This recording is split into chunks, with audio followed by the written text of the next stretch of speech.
I served in the West Bank in the Special Forces unit that I was in for 8 months. And I really thought that this thriving Jewish society in the land of Israel was something that I needed to be part of. And I knew that all of that was only possible because Israel had a strong military that had defended it time and time again. That started changing when I was actually sent into the West Bank to protect settlements. And I began to understand that they were slowly expanding, taking over Palestinian land. And did you approve at the time of the expansion or not?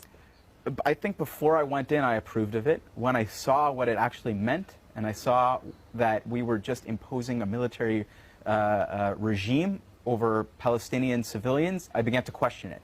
You've written very movingly about your experience and your conversion, if you like, after you were in Gaza as an IDF soldier. Just tell us about what it was like to do house-to-house combat in Gaza. When I was sent in, we were told we have to provide this perimeter for the engineer corps to demolish attack tunnels that had gone into Israel. And we were told that all the civilians had fled. It wasn't true. There was a family that we found in the second neighborhood we went into, in the Al-Bura neighborhood of Beit Hanun. Even though we were going into every house with live fire, they managed to understand that this was an innocent family and they didn't harm them.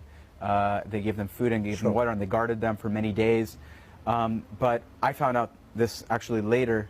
When we pulled out, the Air Force just flew over that neighborhood and bombarded it, and they were killed. That family? That family, yeah. All along you were told by your commanders that this was to eliminate the Hamas threat. And how did that work out? Not only did we not eliminate the threat, but actually Hamas got stronger in many ways because of our efforts. What I learned was that my government facilitated the transfer of hundreds of millions of dollars, which went to Hamas from Qatar. And also, at the same time, we tried to defund and delegitimize the Palestinian factions and Palestinian organizations that recognize international law, that renounce violence. And recognize the state of Israel, and recognize the state of Israel and are willing to negotiate with the state of Israel. Israel. So why were they doing that, do you think?